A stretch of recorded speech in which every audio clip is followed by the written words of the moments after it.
আজকে আপনারা দেখেছেন যে সমকাল, যুগান্তর, ইত্তেফাক সহ বেশ কয়েকটা সংবাদপত্রে এবং সংবাদ মাধ্যমে একটা সংবাদ প্রকাশিত হয়েছে, যেখানে বলা হয়েছে মুজিবনগর সরকারের রাষ্ট্রপতি শেখ মুজিবুর রহমান, অস্থায়ী রাষ্ট্রপতি সৈয়দ নজরুল ইসলাম, প্রধানমন্ত্রী তাজউদ্দিন আহমেদ এবং দুই মন্ত্রী ক্যাপ্টেন মনসুর আলী ও এইচ.এম. কামরুজ্জামান সহ শতাধিক নেতার মুক্তিযুদ্ধের স্বীকৃতি বাতিল করা হয়েছে।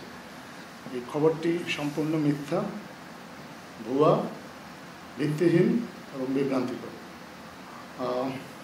আমরা ইতিমধ্যেই গতকাল যে প্রজ্ঞাপনটা সরকার থেকে ইস্যু করা হয়েছে সেটা আপনাদের সাথে শেয়ার করেছি। আপনারা এটা যদি একটু মনোযোগ দিয়ে পড়েন তাহলে আপনারা নিজেরাই বুঝতে পারবেন যে এই খবরটা ভিত্তিহীন।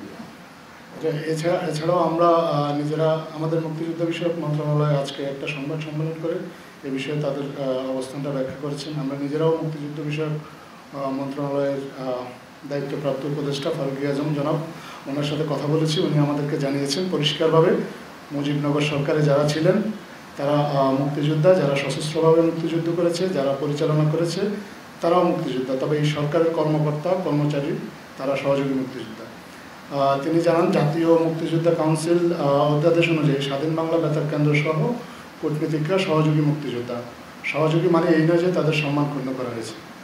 তিনি জানান 1972 সালে মুক্তিযুদ্ধের যে সংজ্ঞা ছিল সেটাই বাস্তবায়ন করা হয়েছে। 2018 ও 2022 সালে এটা পরিবর্তন করা হয়।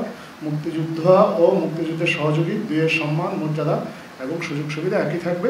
এটা আমাদেরকে মুক্তিযুদ্ধ বিষয়ক উপদেষ্টা জনাব ফারুকী আজম নিশ্চিত করেছেন। আমরা এ বিষয়ে যেসব সংবাদ মাধ্যম ভুল বিভ্রান্তিকর সংবাদ প্রকাশ করেছেন, আমরা আশা করব তারা তাদের ভুলটা সংশোধন করবেন। ঠিক যেখানে তারা ভুল সংবাদটি ছাপিয়েছেন ঠিক একই জায়গায় তারা তাদের সংশোধনী প্রকাশ করে তারা তাদের পাঠকদের কাছে দুঃখ প্রকাশ করবেন এবং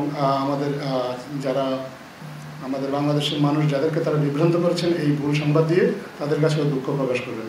আর আমরা শুধু এটা নয়, আমরা আরও লক্ষ্য করেছি যে আরও অনেক আসলে ভুল সংবাদ আসে। আমরা নানা সময়ে আপনাদেরকে সঠিক তথ্য দিয়ে চেষ্টা করি এই ভুল সংবাদগুলো ধরিয়ে দিতে, কিন্তু আমরা আসলে বর্তমান অন্তর্বর্তীকালীন সরকার সংবাদ মাধ্যমের স্বাধীনতার ব্যাপারে খুবই উদার। আমরা সমালোচনাকে সবসময় ওয়েলকাম করি, কিন্তু আমরা আসলে কখনোই কাউকে এরকম কোনো লাইসেন্স দেওয়া হয়নি যে তিনি চাইলেই একটা ভুল সংবাদ প্রচার করবেন।